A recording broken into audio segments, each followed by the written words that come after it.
Choosing healthy and nutritious foods is actually a really difficult thing. And there are several reasons for this.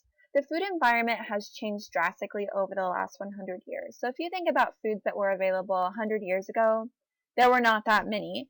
And today we have all kinds of products. We have different types of fruits and vegetables, like even within apples, we have a ton of different varieties. If you go to the cereal aisle, how many different cereals are there? So we have a lot of processed foods, and 100 years ago, these processed foods were not available. So this abundance of foods actually makes it more difficult to plan a nutritious diet. For the most part, people are relying on whole foods, which is just going to be the whole natural food source. So fruits and vegetables are a great example of a whole food. Even grains are a whole food, or meats. Fast foods, the drive-through, that's what you're going to think of, and that's exactly what a fast food is. Processed foods definitely get a bad rap, but processed foods may actually be more beneficial or healthy than the whole food. It just sort of depends on what's being added or what's going on with the processing. But a processed food is anything that has undergone any sort of processing. So even bread is a processed food, and bread is definitely a part of a healthy diet. So just if you hear the word process, it doesn't necessarily mean unhealthy. It just depends on what happened during the processing phase. Functional foods are foods that have additional health benefits beyond just maybe like providing fiber or vitamin C. And then staple foods are those foods that are a daily part of people's diet. So, for some people that might be rice, that might be potatoes. It kind of depends on where you are in the United States and some cultural values as well. So what are the elements of a healthy diet? You can remember A, B, C, M, and V. So adequacy is the first element, meaning that the diet is providing enough of essential nutrients, fiber, and energy. Balance. So I like to think of balance as all foods fit. So balance and moderation really sort of go together. So balance, you're containing a good proportion of nutrients. One nutrient is not necessarily being overemphasized, or no food group is being overly emphasized. Calorie control, we're not eating too many calories. So if we're eating the right amount of calories, we're able to maintain our body weight. Moderation is really focusing on portion sizes. So how much are you eating? Again, with balance and moderation and all foods fit, it's okay to have that piece of chocolate cake or that piece of cookie, but think about how much you're eating. And then variety. So eating a wide variety of foods and different types of foods helps to prevent boredom and ensures dietary adequacy, because each food provides different nutrients. So if we only eat the same thing every single day forever, one, that's really boring. And two, that's not going to provide all the nutrients we need. We're going to be lacking somewhere because not every single food provides every single nutrient. So variety is very important. So why do we eat what we do? Eating is a very intentional act. What we eat, where we eat, who we eat with, and how we prepare the food. All of those are related and are very much decisions we have to make every single day. There are many factors that influence food-related choices. Some of these may be related to social or cultural meanings of food. And there are many excuses for not eating well. Like time, priorities, it costs too much, we have cravings for something else. So there are a lot of reasons of why we eat what we do. Taste is the number one factor that drives food choices, and then that's followed closely by price and convenience. You can see here and then listen in your book other factors that drive food choices, but really, again, taste is the number one thing. So if something doesn't taste good, you don't want to eat it. So just think about your personal self, or when you go shopping. Like, I'm not going to buy that cereal if it doesn't taste good, or I'm not going to buy that vegetable if I don't like it because I think it tastes bad. So think about all these different factors and how some of these might be your own factors of why or why not you choose to purchase a food. Nutrition is a relatively new science. So scientists and dietitians are working together to develop studies that are well-designed, controlled, and reviewed by other experts. And they do this by taking the scientific approach, which if you think about probably in your science classes you've learned about. You have your question. Okay, does vitamin C help decrease a cold? So you have your question. Then you're going to design your experiment. You observe what happens in the experiment. Did the people that had vitamin C have fewer colds, or what happened?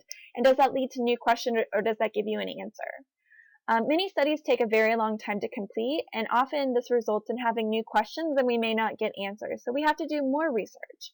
And sometimes this is a very slow process and people get impatient.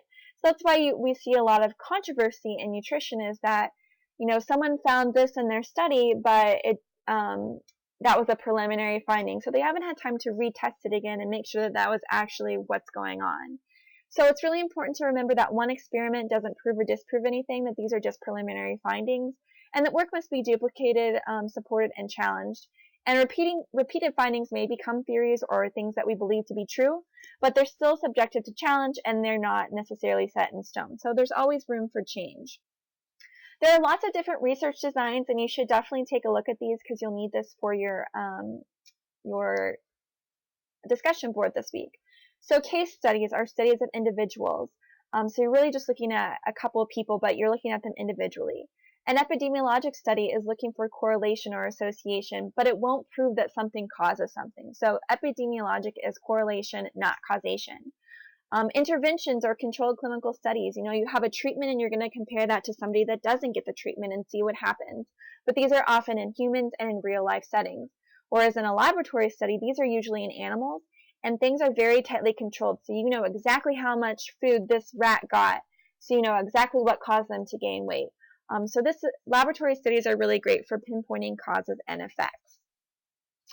The anatomy of a research article, you can read more about this as well. There's a nice box in your book that describes the different parts of the research article. So you can see here we have a little bit in this front page of the article as well.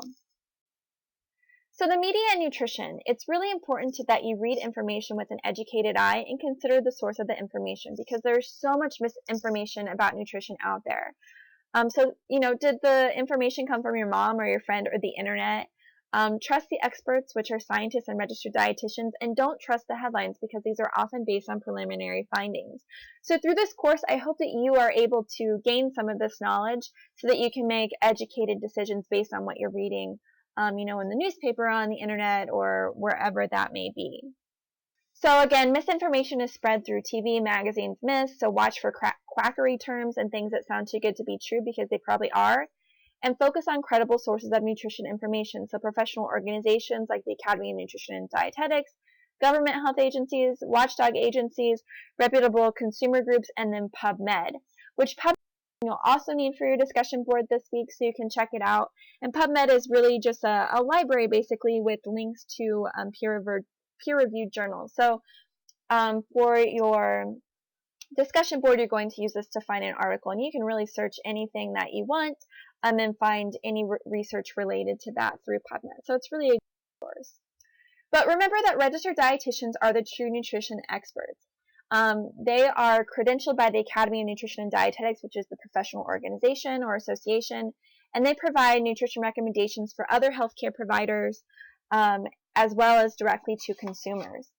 Dietitians have met educational requirements and they've completed an internship and passed an exam, so they're really knowledgeable, and they have been basically authorized to give you adequate, correct information. And they work in a variety of health settings, which you can see here. So it's not just a hospital, but they can work in food service, research, all different areas, and not just a hospital.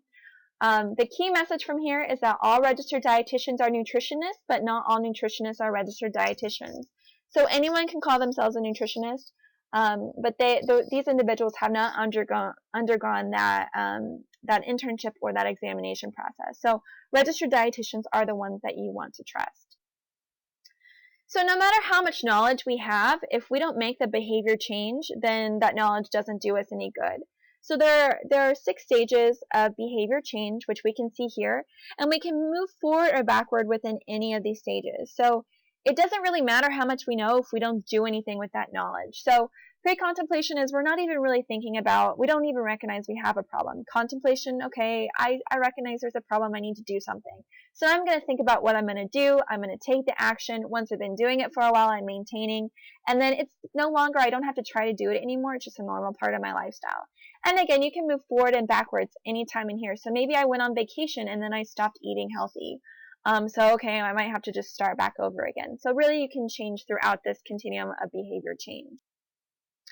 The process of behavior change, again, nutrition knowledge is only useful if it helps people improve their diets, and we must be aware of the problem in order to make a change. Once the behavior is identified, set small and achievable goals, and address specific behaviors and outcomes.